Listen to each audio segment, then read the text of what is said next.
Alors bonjour à tous et bonjour à toutes. Donc aujourd'hui nous allons voir comment installer en fait Eclipse et configurer correctement notre JDK pour développer notamment du Java ou d'autres langages. Donc ce que je vous propose déjà de faire, c'est de lancer les téléchargements pour vous. Donc pour ça je vous montre un peu les fenêtres. Donc vous allez devoir chercher Eclipse. Donc vous tapez simplement Eclipse télécharger. Vous arriverez sur le site d'eclipse.org, téléchargement. Donc si je reviens dessus, première ligne, vous avez Eclipse IDE pour Java J2E. Suivant votre développement, vous allez sûrement choisir une autre version. Et si vous ne développez pas de Java, généralement vous n'aurez pas besoin des JDK Java que je vais vous présenter. Donc ensuite vous téléchargez la version qui va correspondre à votre PC. Donc pour moi c'est 64 bits. Vous avez les checksums. Si vous voulez les vérifier, je vous ai présenté un logiciel qui s'appelle Encrypto qui vous permet d'avoir la somme MD5 et SH11 de différents fichiers, donc vous pourrez la vérifier avec ce logiciel. Donc je vous renvoie en fait au tuto que j'ai déjà fait. Vous pouvez aussi le charger en torrent, ça va parfois beaucoup plus vite en torrent de le télécharger comme ça. Donc suivant la manière que vous choisissez pour télécharger, donc soit par téléchargement direct ici ou par BitTorrent, vous allez obtenir donc une version d'Eclipse. En parallèle, je vous invite à télécharger le JDK. Pourquoi JDK? Pour Development Kit. En fait, c'est ça qui va vous permettre d'avoir les outils pour développer en Java. Il y a une deuxième chose qui est généralement en fait utilisée en Java, c'est le JRE.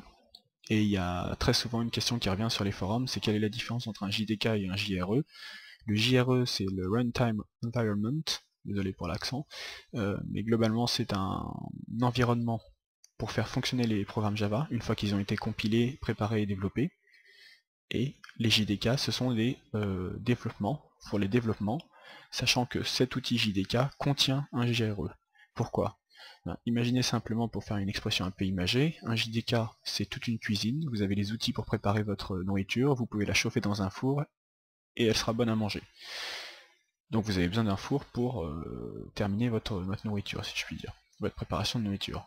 Un JRE, c'est comme si c'était simplement micro-ondes, ça ne permet que de réchauffer en fait les applications Java. Donc normalement avec ça, ça devrait être suffisamment explicite. Donc dans un JDK, on a tout ce qu'il faut pour faire fonctionner et développer une application Java. Avec un JRE, on a juste de quoi la faire fonctionner. Donc nous, ce qu'on va télécharger, c'est le JDK. Donc on est en train de télécharger Eclipse, on télécharge le JDK, donc vous prenez ce qui vous correspond. Donc moi, ce serait ici Windows 64. Une fois que les deux téléchargements sont faits, donc vous allez les récupérer dans votre onglet de téléchargement. On va commencer par l'installation d'Eclipse, donc c'est un zip, il suffit d'extraire. Alors pour dézipper, généralement, soit vous avez un WinRAR, soit vous avez votre explorateur Windows, soit vous avez un 7-zip qui peut faire ça.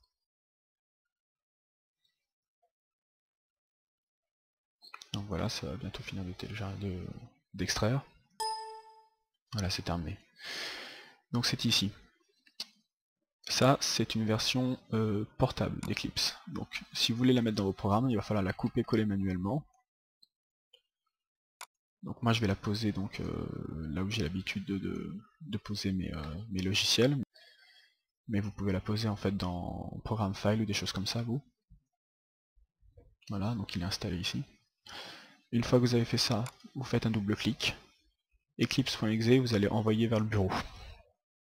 Envoyer vers le bureau. Voilà, pour créer un raccourci. Donc là mon bureau est caché, c'est pour ça que vous ne verrez pas le raccourci, mais normalement il y a un raccourci Eclipse qui vous sera accessible depuis votre bureau. Donc Eclipse, il est prêt. Par contre maintenant, il faut qu'on prépare l'environnement de développement pour Eclipse. Alors la première chose à faire déjà pour vous, c'est d'aller voir dans ordinateur, donc sur votre disque système, généralement c'est là que c'est mis par défaut, dans programme file, donc généralement c'est x86, vous avez parfois un dossier Java, et si vous double-cliquez, vous avez parfois un JRE. Donc le JRE en fait c'est ce qu'on a vu tout à l'heure, donc l'environnement pour faire exécuter les applications Java. Si vous l'avez déjà, vous pouvez le laisser, ou vous pourrez le supprimer, mais je vous recommande de le laisser, du moins si vous n'avez pas besoin de la place, puisque sinon les applications qui vont utiliser le JRE jusque maintenant, elles risquent d'avoir des problèmes pour retrouver le chemin d'exécution d'un JRE. Donc, si vous n'avez pas de JDK déjà installé, vous pouvez installer JDK. c'est ce qu'on va faire. Donc le JDK il est ici, c'est un installeur, vous l'exécutez, suivant. Donc bon, voilà, vous avez tout ce que vous voulez utiliser, donc développement, les sources code et les publics JRE. Vous voyez, vous pouvez ne pas le mettre en fait, le JRE. Il sera déjà, s'il est déjà en fait installé, vous pouvez ne pas l'installer, mais bon, ça, il vaut mieux le laisser dans le JDK, et à la limite supprimer le JRE extérieur. C'est le plus simple en fait pour après, quand on va configurer nos variables. Donc voilà, on y est bientôt. Donc le chemin, vous pouvez spécifier le chemin, donc laisser les chemins par défaut c'est mieux je pense. Surtout que les systèmes généralement c'est plus facile pour eux. Tac. Voilà. Et ensuite on fait finish. Donc maintenant en fait si vous voulez on a installé correctement Eclipse, un JDK, et il va nous falloir configurer nos variables d'environnement. Alors qu'est-ce que c'est qu'une variable d'environnement? C'est une variable en fait qui est utilisée par Windows de manière constante. Comme ça, s'il a besoin d'utiliser un programme Java particulier, il saura où le trouver. Si vous ne donnez pas cette variable d'environnement, soit vous allez devoir redonner à chaque fois le chemin pour accéder aux outils, si vous êtes en console, soit parfois ça plantera tout simplement, enfin ça ne marchera pas. Donc là, vous pouvez voir que le Java s'est installé, et donc automatiquement quand le Java s'installe, il installe le JRE en dehors du JDK. Donc maintenant pour ce qui va être la configuration des variables, vous allez faire clic droit sur ordinateur, ça peut être aussi poste de travail, suivant la version de Windows que vous avez, propriété, paramètres système avancé. N'hésitez pas à mettre en pause hein, si vous mettez un peu plus de temps que moi pour trouver en fait les paramètres. Donc paramètres système avancé, et là vous allez avoir tout en bas variable d'environnement. Vous cliquez dessus, et vous voyez qu'en fait il y a tout un set de variables qui est disponible. Donc nous on va devoir en rajouter et en modifier quelques-unes. Donc la première, vous allez faire une nouvelle variable que vous allez appeler java underscore home pour le chemin de la variable. Donc vous avez votre dossier Java qui est ouvert pas loin. Vous allez double-cliquer sur le JDK et prendre le chemin qui pointe vers votre JDK. Donc c'est programme file Java JDK 1.7 par défaut. Ok. Ensuite, vous allez créer une nouvelle variable JRE underscore home. Alors celle-ci est un peu facultative. Certaines personnes vous diront de la mettre, d'autres de ne pas la mettre. C'est comme vous voulez, mais par défaut c'est mieux de l'avoir, comme ça vous êtes sûr de ne pas avoir de problème. Et donc dans ce cas-là, ce que vous allez prendre, c'est pas l'adresse de votre JDK, mais l'adresse de votre JRE. Donc vous double-cliquez, c'est programme file Java JRE. On copie, et on colle. Ok. Donc on a créé Java underscore home, JRE underscore home. Maintenant on va devoir rajouter un outil à la variable qui s'appelle path, qui existe déjà. Donc là vous faites pas nouvelle, vous faites modifier après avoir cliqué sur path. Et surtout, faites attention, vous allez tout à la fin. Alors moi ici en fait le chemin y est déjà, mais si parce que en fait il y avait déjà un JRE d'installer sur mon PC. Mais s'il n'y en a pas, donc là je vais le supprimer, vous verrez qu'en fait il y a une série en fait de liens qui se terminent par rien du tout. Donc là c'est comme ça que ça apparaîtrait sur votre PC s'il n'y avait rien. Et vous allez coller le chemin JDK bin. Pourquoi? Tout simplement parce qu'en fait dans JDK bin vous avez Java, Javac et tout ça. Ça ce sont des outils que vous allez utiliser notamment en console. Lorsque vous allez utiliser en console Javac pour compiler un programme Java, ou Java pour en exécuter un, tout est référencé dans JDK 1.7/bin.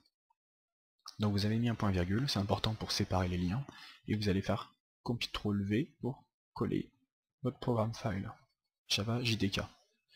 Alors bien sûr ça peut varier en fonction de... Enfin, le nom va varier en fonction du JDK que vous installez et de votre architecture. Puisque programme file c'est pour du 64 bits, x86 ce sera pour les programmes en 32 bits. Donc là on a créé path, on a modifié path, et donc là il faut qu'on continue avec une dernière variable qui n'est pas toujours utile, mais qui parfois est utilisé par des outils de compilation, donc je vous invite à la mettre aussi. Donc vous allez faire nouvelle, class path, C-L-A-S-S-P-A-T-H, et ça va pointer vers JDK, donc dans votre dossier JDK, lib, tools.jar, voilà. Donc vous allez commencer par copier le chemin général, et ensuite vous rajoutez slash, alors on le voit pas très bien, tools.jar. Voilà. Donc tout est ok. Donc on a créé java underscore home, jre underscore home, class path, et on a modifié path. À côté de ça, on a installé Eclipse, on a envoyé un raccourci vers le bureau, donc comme ça nous permet de l'exécuter depuis le bureau, et notre JDK et notre JRE sont correctement installés. Je vous rappelle que je vous conseille de ne pas supprimer les JRE déjà installés, tout simplement puisqu'en fait, normalement ils ne sont pas réinstallés s'il y en a déjà un existant, enfin du moins s'il correspond à votre architecture. Et puis ça peut créer disons des chemins inconnus pour certaines applications si elles se sont déjà habituées à trouver le JRE par exemple dans le programme x86. C'est pour ça que je laisse le mien là-bas. Donc maintenant, on va faire juste pour lancer Eclipse. Donc là, vous accédez à votre bureau. Donc normalement votre bureau vous le voyez, hein, mais voilà. Et vous avez normalement un raccourci Eclipse, voilà, qui est ici. En double-cliquant. Donc là on nous demande de sélectionner un espace de travail. Donc là c'est votre espace de travail, je vous conseille de le mettre dans vos documents par exemple, mes documents, et vous créez dans mes documents un nouveau espace Eclipse, voilà. C'est bien, c'est toujours pour séparer en fait. Voilà, donc là vous avez créé votre espace de travail, donc c'est là-dedans qu'en fait seront stockés tous vos projets, tous les projets sur lesquels vous allez travailler, que vous allez importer et que vous allez créer. Et voilà, donc après, bon ben toutes les options de création de dossiers et tout ça, je ne vous les mets pas. Donc voilà, vous avez un Eclipse qui fonctionne parfaitement bien, et donc à partir de là, vous allez réussir à compiler. Donc je vais faire une vidéo qui va suivre bientôt pour installer Sonar, qui est un logiciel pour gérer les qualités de code sur un projet. Donc je vous invite à voir celle-ci, j'espère que ça vous a plu, que vous allez bien configurer vos variables Java et que vous n'aurez pas de problème pour vos développements. Voilà, bonne soirée.